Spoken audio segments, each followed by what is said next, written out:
3 میل پتھر پڑے طائف کے میدان میں، 3 میل، حالانکہ آپ کی انگلی کا اشارہ بھی نہیں ضروری تھا، صرف ارادہ ہی کافی تھا، ارادہ کہ اب اللہ کی طرف متوجہ ہو کر ارادہ کر لیتے کہ ان کو پکڑ، ان کو پکڑ، تو بس پھر ان کا نشان نہ ملتا، لیکن 3 میل پتھر کھا کے نہ اف کی نہ آہر، اور خون بہتا گیا بہتا گیا، اتنا خون بہا کہ ایک حدیث میں آتا ہے طائف کے پہاڑ بلبلا اٹھے، رونے لگے، زمین رونے لگی، آسمان کے فرشتے رو پڑے، اور آپ بے ہوش ہو کے گرے ہیں، بد دعا کا ایک لفظ مجھ سے نہیں نکلا۔ جو کافروں کے لیے بد دعا نہ کرتا ہو وہ اپنی امت کے کلمہ گو کے لیے کتنا شفیق ہوگا۔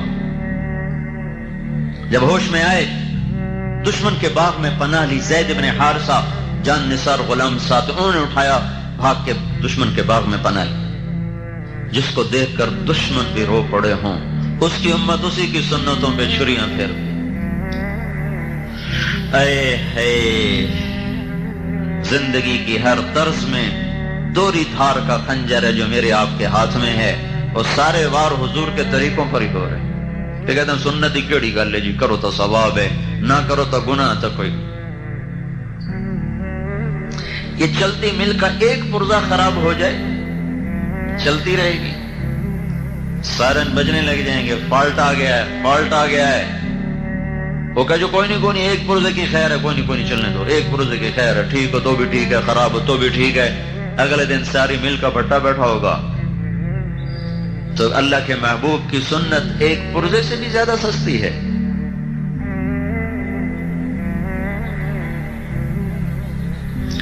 ہائے ہائے، عتبہ جیسا جانی دشمن، اس کا بھی دل بھر آیا۔ یہ بدر کے میدان میں جھنڈا بردار تھا، بدر کے میدان میں کافروں کی طرف سے جھنڈا اس کے ہاتھ میں تھا، بھاگا گیا، نوکر کو نہیں بھیجا، خود بھاگا، انگور توڑ کے لایا۔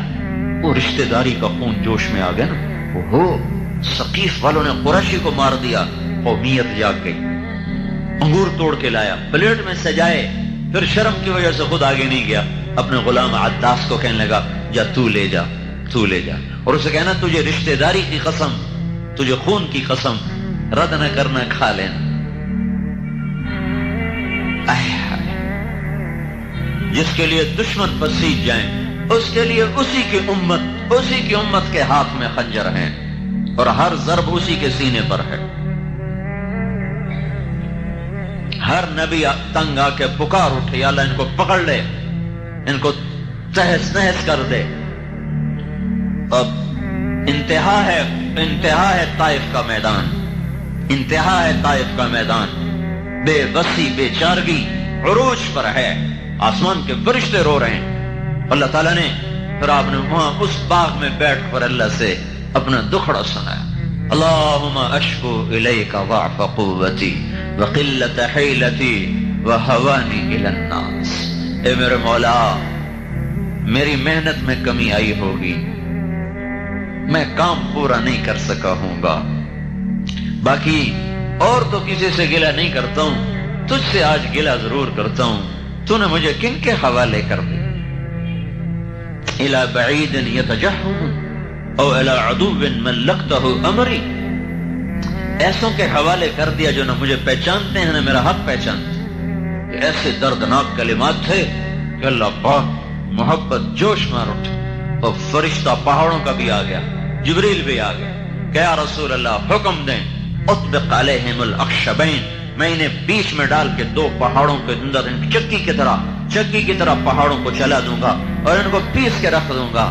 آپ نے کہا نہیں، لعل اللہ یخرج من اصلابہم من یوحد اللہ، اگر یہ ایمان نہیں لائے تو اللہ ان کی نسل میں کوئی ایسا پاک پیدا کر دے گا جو ایمان لائے۔ تو اس پر پہاڑوں کے فرشتے نے کہا صدق اللہ، سچ کہا میرے اللہ نے، جس نے آپ کا نام رکھا ہے رؤوف الرحیم، بالمؤمنین رؤوف الرحیم، سچ کہا میرے اللہ نے، آپ واقعی رؤوف الرحیم۔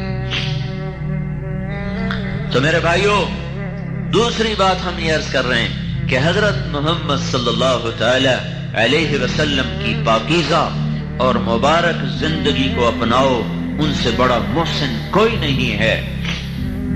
زندگی ان کی ساری محفوظ ہے، موجود ہے، کھلی کتاب کی طرح، روز روشن کی طرح. ایک ایک چیز، ایک ایک ادا، ساری 63 سال 4 دن آپ کی زندگی ہے. شمس قمری لحاظ، محرم صفر ربیع الاول کے لحاظ 61 برس 2 مہینے 23 دن آپ کی زندگی ہے. جنوری فروری کیلنڈر کے لحاظ سے 22,330 دن اور 6 گھنٹے ہے وہ ایام کے لحاظ سے. اس میں نبوت کے 23 برس 8,156 دن بنتے ہیں.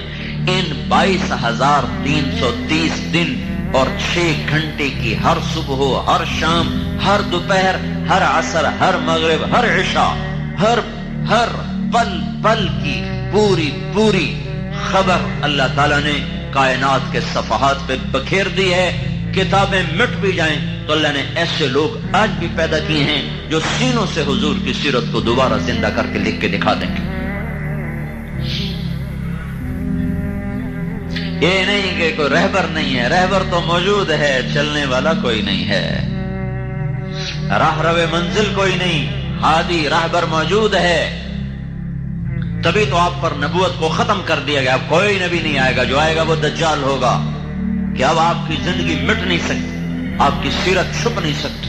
قیامت تک کے لیے آپ کی زندگی کو اللہ تعالیٰ نے ایسے محفوظ کیا کہ میں ہر جگہ حضور کا نسب اس لیے سنا، کوئی اپنے حافظے کے لیے نہیں سناتا ہوں یا کوئی اپنے علم کے روب کے لیے نہیں سناتا ہوں. 2 وجہ ہیں. ایک تو یہ بتانا چاہتا ہوں کہ اللہ کے نبی کی پوری زندگی کھلی کتاب کی طرح موجود و محفوظ ہے، روز روشن کی طرح محفوظ ہے. کوئی اس میں کسی جگہ بھی خفا نہیں ہے.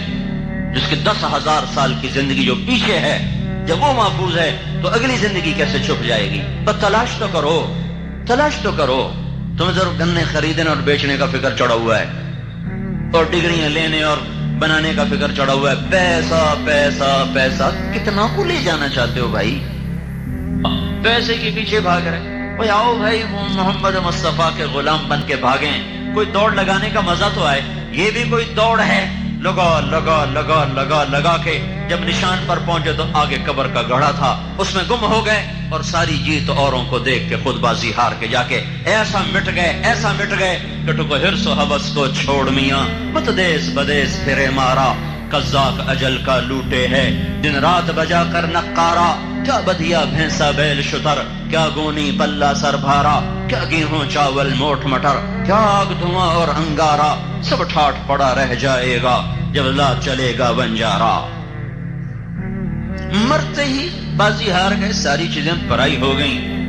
آؤ بھائی غلام مصطفیٰ بننے کی دوڑ لگائیں، غلام مصطفیٰ بننے کی دوڑ لگاؤ کہ زندگی کھلی کتاب کی طرح موجود. 80 دادے ہیں، باپ سے لے کر آدم تک سب محفوظ ہیں. محمد صلی اللہ علیہ وسلم بن عبداللہ، عبداللہ کے بیٹے ہیں.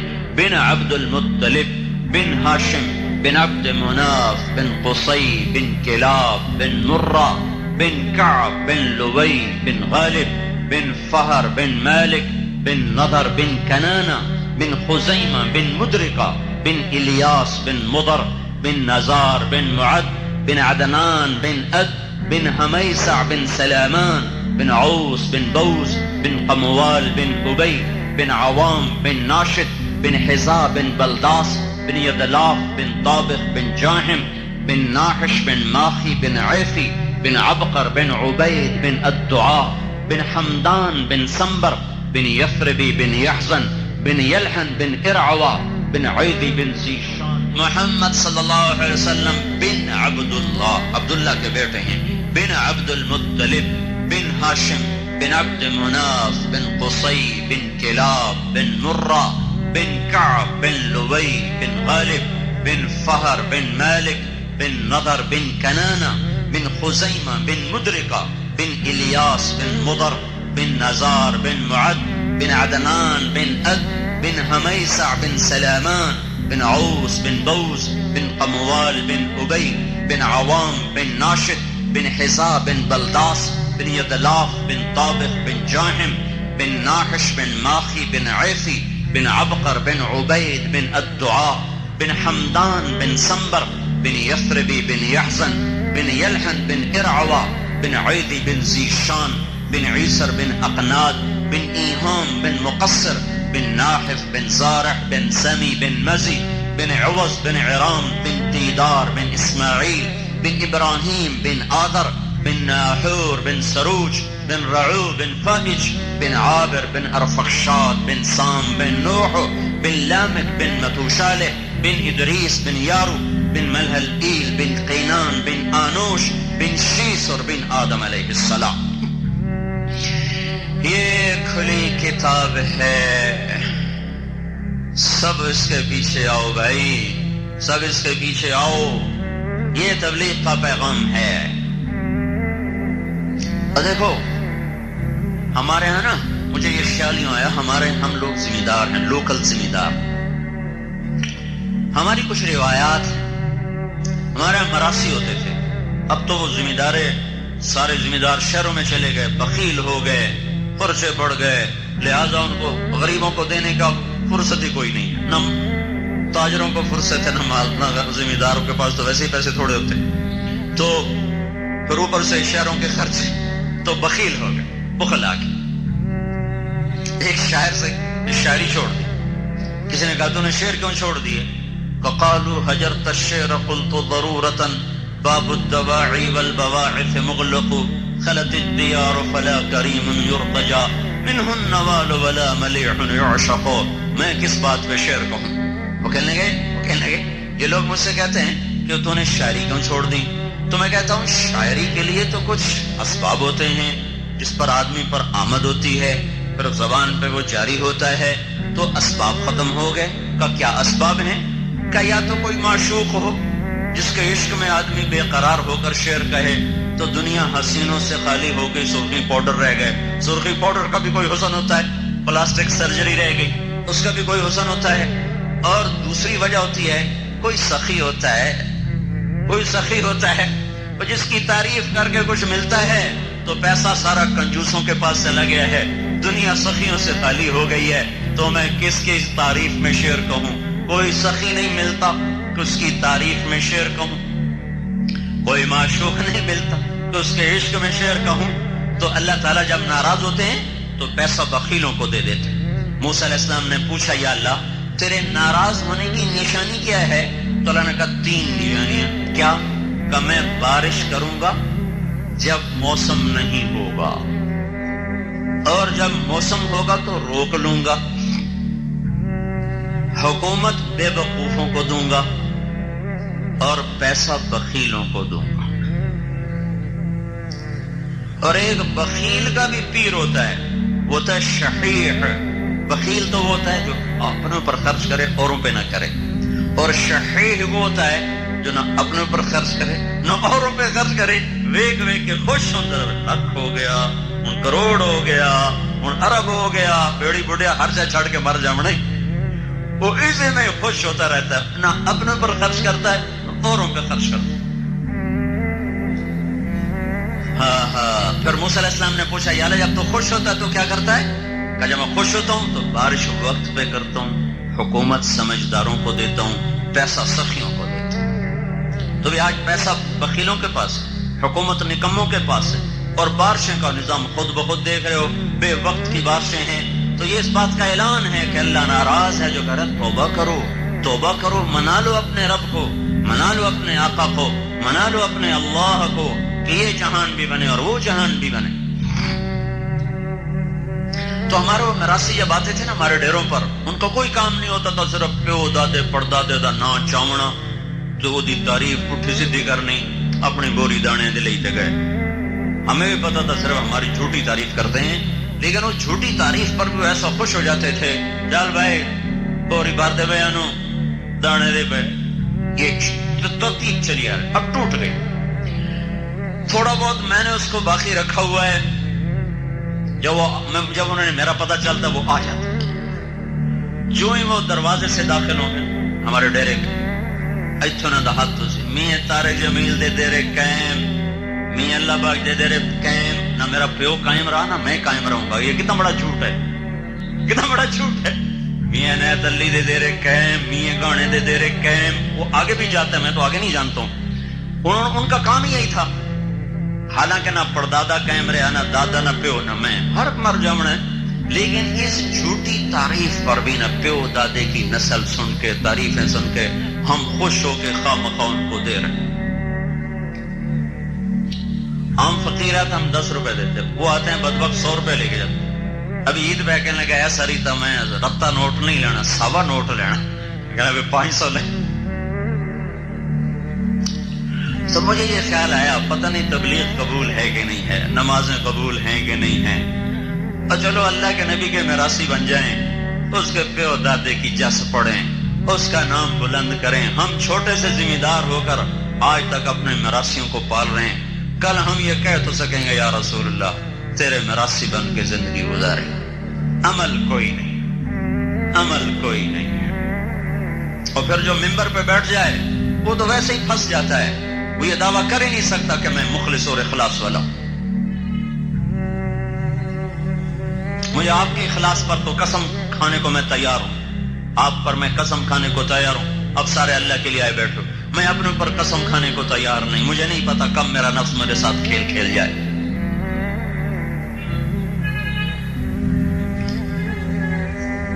تو بھائیو، حضرت محمد صلی اللہ تعالی علیہ وسلم ایک پاکیزہ زندگی لے کر آئے. تبلیغ اس کو سیکھنے کا پیغام ہے. پھر ہمارے نبی آخری نبی بن کر آئے. یہ خصوصیت ہے ہمارے نبی کی. ہمارے نبی آخری نبی بن کر آئے. ہم سے نبوت کے سلسلے میں 2 مطالبے ہیں. ہمیں کہا گیا ہے کہو یہ اللہ کا نبی ہے. ہاں جی اللہ کا نبی ہے. نہیں اتنے پر تمہارا ایمان قبول نہیں ہے. یہ بھی کہو کہ یہ آخری نبی ہے، اس کے بعد کوئی نبی نہیں. ہاں جی ہم یہ بھی کہہ رہے ہیں لا نبی بعدہ. ایک شخص لا الہ الا اللہ محمد رسول اللہ 1,00,000 دفعہ پڑھے اور یہ اس کا ایمان نہ ہو کہ آپ آخری نبی ہیں تو وہ کافر ہے، مسلمان نہیں ہو سکتا. تو ختم نبوت کے برابر مساوی عقیدہ ہے. مساوی عقیدہ ہے. یہ 2 ستون کھڑے، یہ گرا دینا تو یہ شامیانہ گر جائے گا، یہ گرا دیں تو بھی گر جائے گا. تو ہمارے کلمے میں 4 جز ہیں. کلمے میں 4 جز، 3 ظاہر، 4 باطن. 3 لفظوں میں، 4 معنی میں. 3 لکھنے میں، 4 عقیدے میں. 3 لکھنے میں ہے، 4 عقیدے میں ہے. 2 نفی ہیں، 2 اثبات ہیں. لا الہ الا اللہ محمد الرسول اللہ. یہ تو کلمہ یہاں ختم ہو گیا. لا نبی بعدہ، کوئی معبود نہیں اللہ کے سوا. محمد صلی اللہ علیہ وسلم اللہ کے رسول ہیں. بات یہاں ختم ہے الفاظ کے لحاظ سے، لیکن عقیدے کے لحاظ سے ابھی ختم نہیں ہوئی. یہ بھی ساتھ مانو کہ آپ آخری نبی ہیں اور آپ کے بعد کوئی نبی نہیں. یہ لا نبی بعدہ کا جو لفظ ہے یہ کلمے کے اندر اس طرح چھپا ہوا ہے جیسے میرے جسم میں روح چھپی ہوئی ہے. میری ہر حرکت میری روح کے مرہون منت ہے. روح نکل جائے تو میں ابھی میت ہوں. لا کلمے میں سے لا نبی بعدہ کا عقیدہ اگر نکل جائے تو ہمارا کلمہ میت بن جائے گا، مردہ ہو جائے گا. یہ کلمہ ایمان نہ رہے گا. یہ کلمہ ایمان نہ رہے گا جب تک اس عقیدے کو دل میں نہ اتارا جائے اور اس کی روح کو کلمے کے الفاظ میں نہ ڈالا جائے.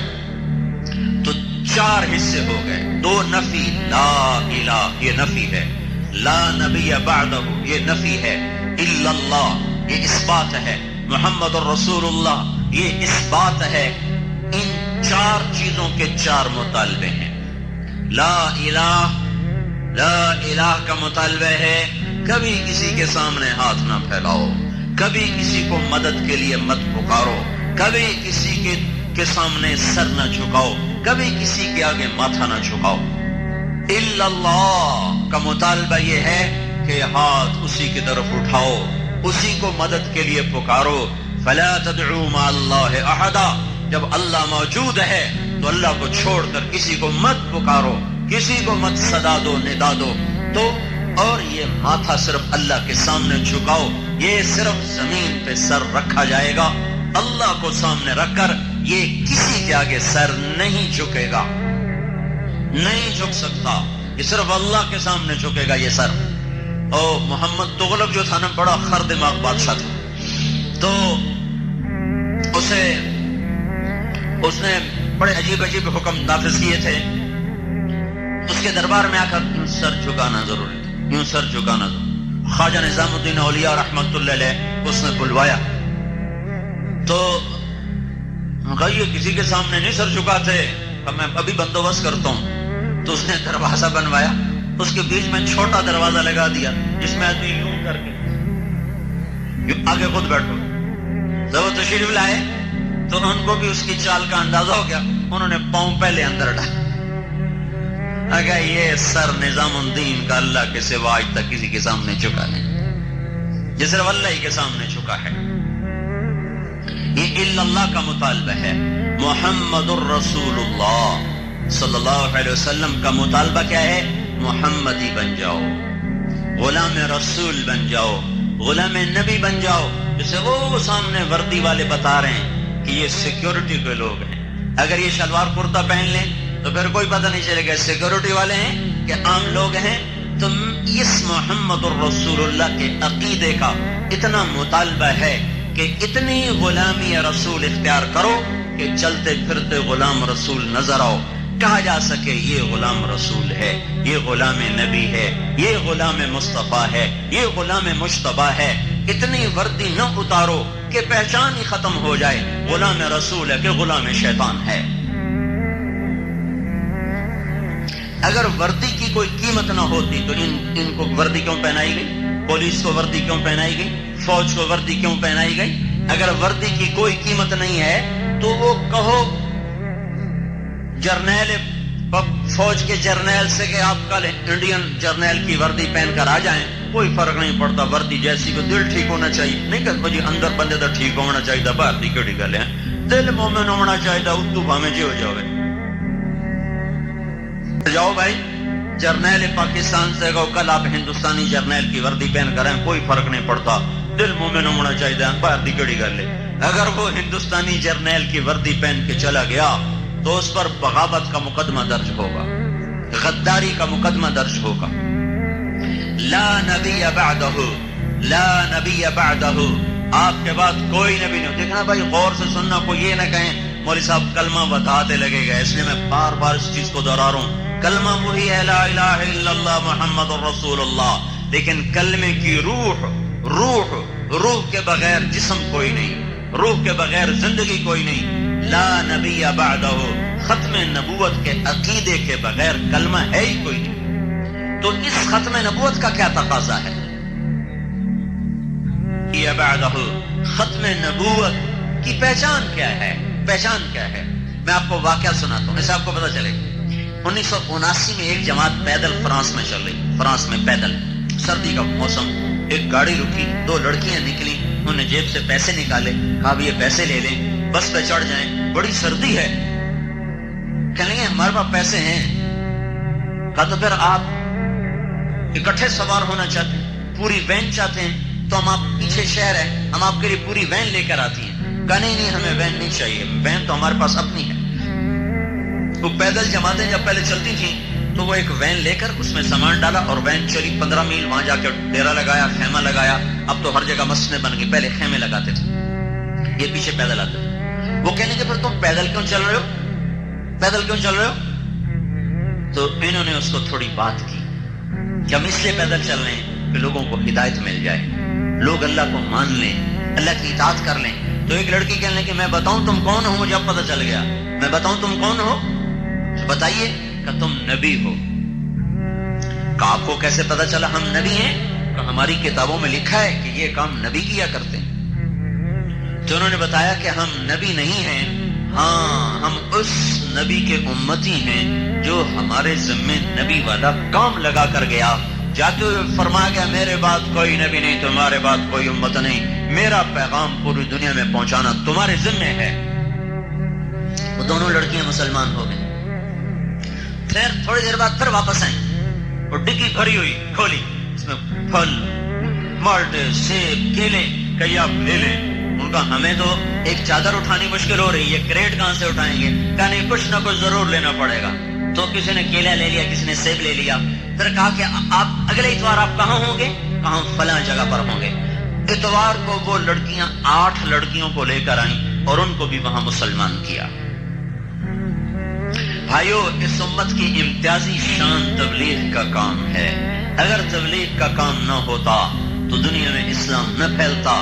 تبلیغ کا کام نہ ہو، سارے دین کے کام ہوں تو کیا ہوگا؟ جیسے گنا روز آ رہا ہو، دیکھنے میں روزانہ گنوں کے ٹن ٹن آ رہا ہوں، بیچ میں اس کے شکر شوگر نہ ہو تو یہ مل کوئی نتیجہ نکالے گی؟ تھوکا پاؤڈر نکل کے باہر آئے گا. اللہ نے اس امت کو تبلیغ کا مبارک کام دیا ہے اور یہ نبیوں والی محنت ہے جس کے ذریعے سے ساری دنیا میں دین زندہ ہوتا ہے. 90 برس کے اندر 11 ہجری میں ہمارے نبی کا انتقال ہوا. 12 ربیع الاول، 11 ہجری کے محرم صفر کے 2 مہینے گزر چکے ہیں. ربیع الاول کے پہلا 10 دن گزر چکے ہیں. پھر 1 سال مزید لگا عرب کے لوگوں کو دوبارہ مسلمان بنانے میں جو مرتد ہو گئے تھے، تو اس طرح 12 ہجری مکمل ہو گئے. 12 ہجری کے بعد مسلمان نکلے ہیں اللہ کا پیغام لے کر. ٹھیک 92 ہجری میں میرے ضلع ملتان میں محمد بن قاسم داخل ہو گئے 80 برس کے اندر. اور ادھر کاشغر تک، ادھر استنبول تک، ادھر جنوبی، ادھر وہ سارا شمالی افریقہ، الجزائر، تیونس، مراکش اور لیبیا اور سینیگال، چاڈ تک، سارا پرتگال، سارا اسپین، جنوبی فرانس تک یہ امت پہنچی ہے صرف 92 برس کے اندر. 82 برس، 80، 100 سال کے اندر اندر یہ سارا دائرہ کھینچا گیا ہے. یہ تبلیغ کا کام جو جماعتیں بستر اٹھا کے چل رہے ہیں، یہ کوئی جماعت نہیں، یہ کوئی تحریک نہیں، یہ تحریک نہیں، کوئی جماعت نہیں. یہ میرے بھائیوں ختم نبوت کی ذمہ داری ہے کہ ہم نے گھر گھر کریا کریا پھرنا ہے، پہنچانا. دیکھو اگر یہ گنا نہ پہنچے تو مل چلے گی؟ گنا نہ پہنچے، یہ ٹرالیاں نہ چلیں، یہ ٹریکٹر نہ چلیں تو یہ مل چلے گی؟ یہ مسلمان اگر پیغام حق کو لے کر ٹریکٹر ٹرالی نہیں چلائیں گے تو ساری انسانیت کی چمنیاں بند ہو جائیں گی اور ان میں ایمان کی مٹھاس پیدا ہونی بند ہو جائے گی. اللہ تعالیٰ نے قرآن پاک میں تبلیغ کے کام کو بارش سے تشبیہ دی ہے. سارا پانی، دریا بھی ہو، کنویں بھی ہو، چشمے بھی ہو، بارش نہ ہو تو فصل ہری نہیں ہوگی، بارش نہ ہو پیداوار نہیں بڑھے گی، بارش نہ ہو بیماری نہیں جائے گی. کیوں؟ کہ بارش ایسے ناممکنات کو ممکن بناتی ہے جو انسانی بس میں نہیں ہیں. یہ چند ایسے یہ نامیاتی مادے زمین پر برساتی ہے جو انسان نہیں برسا سکتا.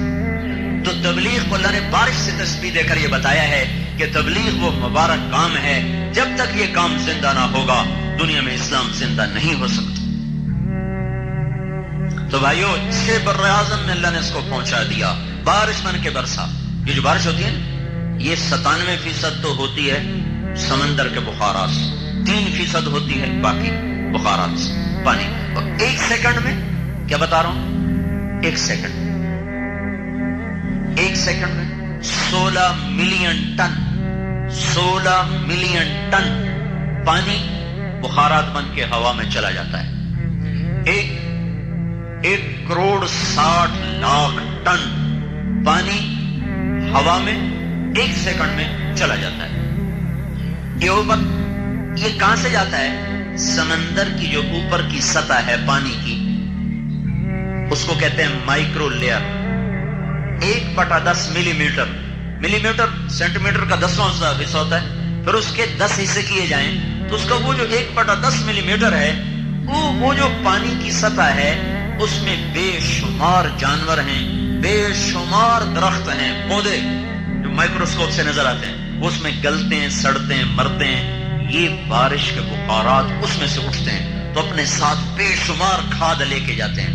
وہ کھاد اوپر سے اللہ اس کو برساتا ہے تو اس میں میگنیشیم، کوبالٹ، زنک اور مرکری اور پلس نائٹروجن جو ہوا میں ہے وہ اس طرح مناسب انداز سے گرتا ہے کہ ساری زمین ہری ہو جاتی ہے، فصلیں لہلہا جاتی ہیں اور انسانی زندگی میں بھی بہار آ جاتی ہے، بیماریاں ختم ہو جاتی ہیں. اگر یہ بارش بند ہو جائے تو کنویں بھی ہوں، باغ بھی ہوں، اور دریا بھی ہوں، اور چشمے بھی ہوں، ٹیوب ویل بھی ہوں، اول تو آہستہ آہستہ سب خشک ہو جائیں گے، اور اگر ہوں بھی صحیح تو نہ زمین نرم ہوگی اور نہ انسان کو صحت ملے گی۔ کہ دیکھتے ہیں اب کہتے یا اللہ بارش دے، خشک سردی ہے، بارش دے، بیماریاں آ گئی ہیں، بارش دے یا اللہ فصل کا رنگ بدل جائے گا۔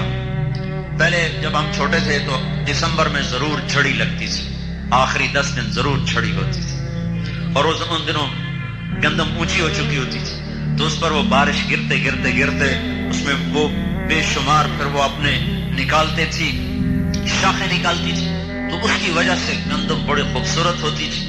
اب دسمبر گزر جاتا ہے، جنوری گزر جاتا ہے، ہمارے یہاں فروری میں بارشیں شروع ہو جاتی ہیں۔ فروری میں بارش ہونے کا کیا مطلب ہے؟ ہمارا علاقہ آم کے باغات کا ہے، سارا بور جھڑ جاتا ہے، وہ بور آیا ہوتا ہے اور تو پولینیشن کا وقت ہوتا ہے، تو اوپر سے بارش ہوتی ہے، وہ بور نر پتلا ہو جاتا ہے، وہ زمین پہ گر جاتا ہے، سارا سال انبا نو پانی دے، کھاد دے، اخیر تے پتے ہاتھ تے چمتے نہ اور چاہے ہاتھ کو نہیں ہوتی۔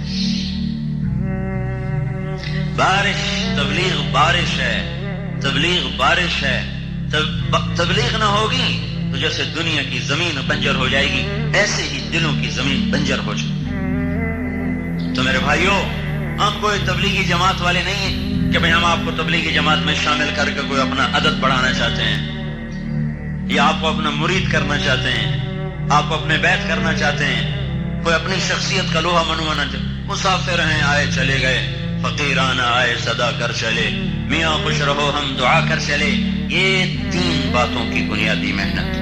اور مسلمان اللہ کی غلامی میں آ جائے، ہر مسلمان حضرت محمد صلی اللہ علیہ وسلم کی 100% اتباع میں آ جائے، ہر مسلمان اس پیغام حق کو لے کر دنیا میں پھرنے والا بنے۔ پھرنا اس امت کا سب سے بڑا عمل ہے، اور بیٹھ جانا اس امت کا سب سے بڑا جرم ہے۔ داؤد علیہ السلام ایک دفعہ ان کا کمرہ بند بنایا، دیواریں اونچی کر دی، کہا ایک دن اللہ اللہ کروں گا، کسی سے نہیں ملوں گا، ایک دن اللہ اللہ کروں گا، کسی سے نہیں ملوں گا۔ اوپر سے 2 فرشتے انسانی شکل میں اندر بڑھان، داؤد علیہ السلام پریشان، یہ کہاں سے آ گئے؟ دروازے بند، دیواریں سربا فلک، یہ کہاں سے آ گئے؟ کلا تخف خصمان بغا بعضنا علی بعض فاحکم بیننا بالحق۔ یہ ہمارا جھگڑا ذرا آپ چکا دیں، جھگڑا کی ہے مطلب میری 99 بیٹا نے دی، ایک بیٹیاں دا ایک بھی مینو دے سکتا،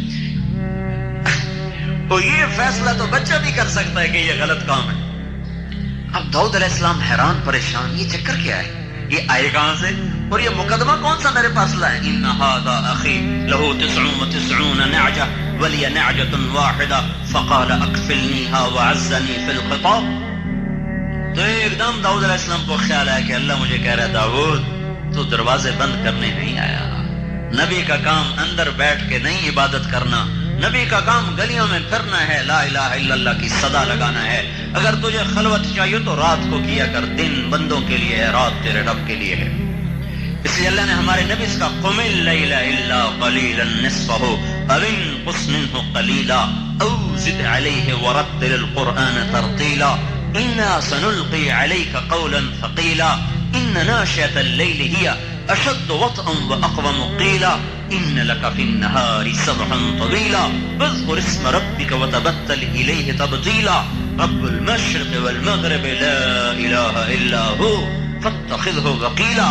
اللہ نے میرے آپ کے محبوب نبی صلی اللہ علیہ وسلم سے فرمایا خلوت کے بغیر کام نہیں چلتا، دن میں نہیں، رات میرے لیے، دن میرے بندوں کے لیے، جا تیرا دن میں لمبا تیرنا ہے۔ اس وجہ پر یہ امت سب سے امتیازی امت ہے، سب سے اعلیٰ اور افضل امت ہے، سب سے اونچا مقام اس امت کو ملا۔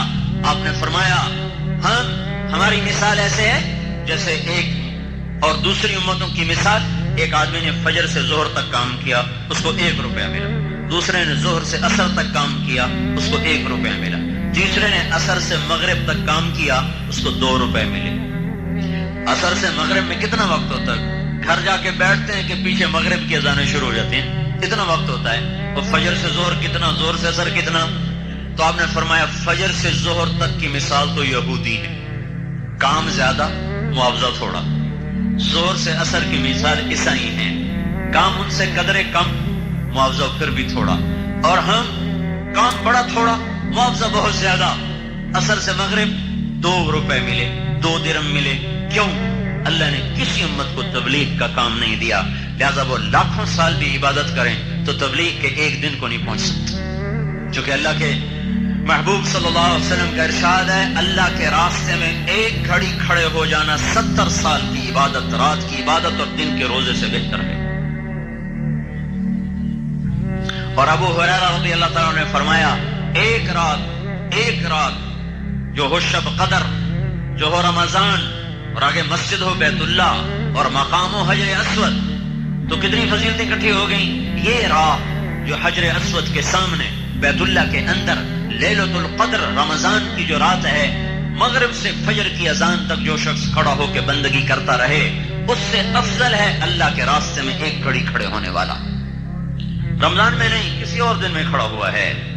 تو لہذا یہ امت آگے بڑھ جائے گی اپنے اس دعوت کے کام کی وجہ سے، تبلیغ کے کام کی وجہ سے.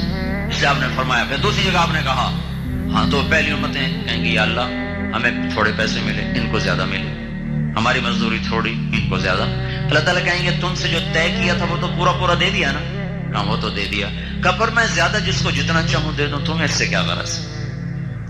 میں نے 2-3 مزدوروں سے طے کیا 100 روپیہ دوں گا، 2 کو میں نے 100 دے دیا، دوسرے کو 150 دے دیا، تو میں نے کسی کا حق تو نہیں مارا. ان کو حق دیا ہے، ایک کو اپنی مرضی سے زیادہ دیا ہے. چونکہ اللہ کو اپنے حبیب سے بہت پیار ہے، اس کی تو فعل امت سے بھی پیار ہوگا.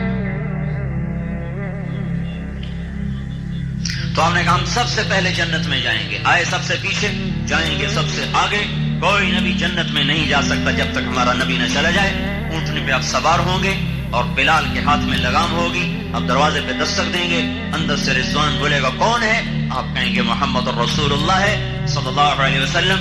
تو آپ کے لیے دروازہ کھلے گا، آپ اندر جائیں گے. آپ نے کہا میرے ساتھ میری امت کے غریب لوگ میرے ساتھ داخل ہوں گے. چشمے 2 دروازے پر 2 چشمے ہوں گے، ایک سے پانی پئیں گے، سینے کا کھوٹ ختم، پیٹ کا پخانہ ختم. دوسرے سے وضو کریں گے تو چہرے پر ایسی تازگی آئے گی کہ اللہ تعالیٰ ہمیشہ کے لیے ان کے چہروں کو جھریوں سے، بڑھاپے سے، بیماری سے پاک کر دے گا. جب یہ جنت میں قدم رکھ رہے ہوں گے تو ان کا قد یہ نہیں ہوگا جو ابھی آپ اور میں دیکھ رہے ہیں، بلکہ ہمارا قد 130 فٹ کی لمبائی پر ہوگا. آدم علیہ السلام کا قد 130 فٹ تھا.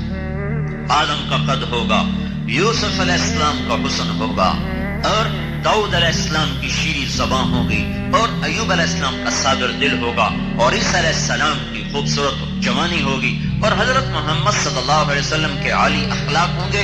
اور 5 صفتیں، بیضن سرخ سفید، جردن جسم کے سارے بال ختم، سر کے، یہ پھموں کے، یہ پلکوں کے، تھوڑی بھیگی مونچھیں، باقی سارے بال ختم. مردن چہرے سے داڑھی غائب ہو جائے گی، داڑھی غائب ہو جائے. جنہوں نے نہیں رکھی ان کو پتہ نہیں، رکھنی پڑ جائے تو پتہ نہیں، ساڑھی کوئی نہیں ہونی. مردن چہرے سے داڑھی غائب. مکحلین آنکھوں میں سرما لگ جائے گا. جعادن جو ہمارے نبی کے بال تھے نا وہ بال اللہ دے گا. وہ واللیل اذا سجا، تیری بکھری زلفوں کی قسم، یہ وہ بال اللہ دے گا نیم گنگریالے جو یہاں تک شانوں تک پھیلے ہوئے ہوں گے. اور سر پہ رکھے گا تاج. میں گیا 1983 میں انگلستان جماعت میں، وہاں بیمار ہو گیا، ساری جماعت واپس آئی، میں اکیلا 2 مہینے وہاں رہا. ایک دن میرے پاس ایک ساتھی ہے، کہنے لگا آپ کو کو نور دکھاؤں؟ میں نے کہا ضرور دکھاؤ. کو نور ہمارے ہندوستان کا ہیرا تھا. علاؤالدین خلجی ایک بادشاہ گزرا، اس نے حیدرآباد دکن میں ایک ریاست تھی دیوگری، اس کو فتح کیا، ہندو ریاست. جب اس کے خزانے کو کھولا تو اس میں ہیرا پڑا تھا. اس کو ہیرا اتنا بڑا تھا کہ اس کو دیکھتے ہی علاؤالدین کے منہ سے نکلا کوہ نور، یہ تو نور کا پہاڑ ہے، تو نور کا پہاڑ ہے. اس دن سے اس ہیرے کا نام بنا کوہ نور. وہ ہیرا ملکہ وکٹوریا کے تاج میں اوپر جو سلیب بنی ہے اس کے اندر لگا ہوا ہے. تو مجھے لے گیا وہاں جگہ سے، تو وہ ایسے تو 2-2.5 مربع فٹ میں وہ تاج پڑا ہوا تھا. تو اس کی روشنی بس اتنی وہ اس کی جو شعائیں نکل رہی تھی ایسے. تو بھائیو یہ دنیا کے سب سے بڑے ہیرے کی اوقات ہے کہ 2-2.5 مربع فٹ سے آگے اس کی شعائیں نہیں جا رہی تھیں. اور میرے نبی کا فرمان ہے جنتی کے سر پہ جو تاج ہوگا اس کے سب سے چھوٹا موتی اللہ تعالیٰ دنیا میں رکھ دے تو سارا جہان روشن ہو جائے گا، جگ روشن ہو جائے گا، زمین کی تہیں روشن ہو جائیں گی، اور اللہ تبارک و تعالیٰ ان کو سبز ریشمی جوڑے پہنائے گا، سونے کے کنگن۔ دیکھو دنیا میں مرد کے لیے ہر حال میں سونا حرام ہے، وہ چین ہو، وہ انگوٹھی ہو۔ بڑا پرسوں بڑی خوشی ہوئی، ہماری جماعت کے مرید کے، وہ ہمارے دوست ہیں تو کوئی ذمہ دار فیملی، تو ان میں نے بیان کیا، تو اس کے بعد ان کے گھر میں کھانا کھا رہے ایک نوجوان، اسی کا بھتیجا، میرے دوست کا بھتیجا، اس نے بڑی موٹی یہاں زنجیر ڈالی پلیٹ سے، تو میں نے تھوڑا سا اس کو جنت کے فضائل سنائے، میں نے کہا بھائی تیری مرضی اتار دے یا نہ اتار۔ پرسوں مجھے لاہور میں ملا، میں تو بھول گیا تھا، مجھے آ کر ملا، میں نے نہیں پہچانا، کہا جی میں جاوید کا بھتیجا سے۔ اچھا، اگلی مجھے بھول گئی تھی کہ آگے کیا وقت، کہنے لگا مولانا کیوں آئے دیکھو زنجیر غائب ہو گئی، زنجیر غائب ہو گئی۔ میں نے کہا انشاءاللہ اللہ تجھے جنت کی پہنائے گا۔ مرد کے لیے حرام ہے کہ وہ انگوٹھی پہنے یا وہ کنگن پہنے یا وہ سونے کی زنجیر پہنے۔ انتظار کرو، اللہ کے نبی نے فرمایا جنت میں مردوں کو زیور عورتوں سے زیادہ حسین نظر آئے گا۔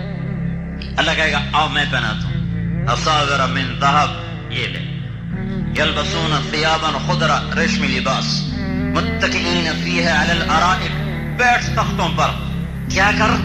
کھا، لحم طیر مما یشتہون، پرندوں کے گوشت، کھا پھل، فاکہۃ مما یتخیرون، پی معین، کاس من معین، معین کی شراب، یسقون من رحیق کی شراب، مزاجہ من تسنیم کی شراب، کان مزاجہ کافورا، کافوری شراب، عینا فیہا تسمى سلسبیل کی شراب۔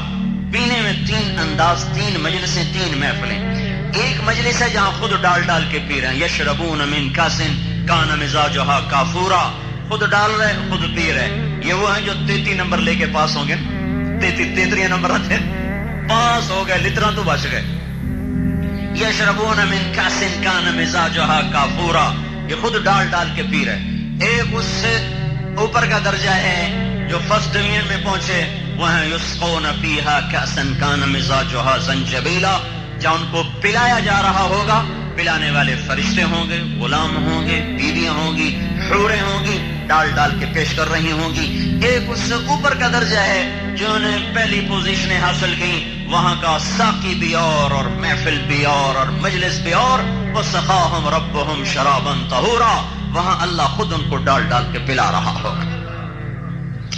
اب تمہاری مرضی ہے، 33 نمبر لے لو، یا فرسٹ ڈویژن لے لو، یا امتیازی نمبر لے لو، اپنی مرضی۔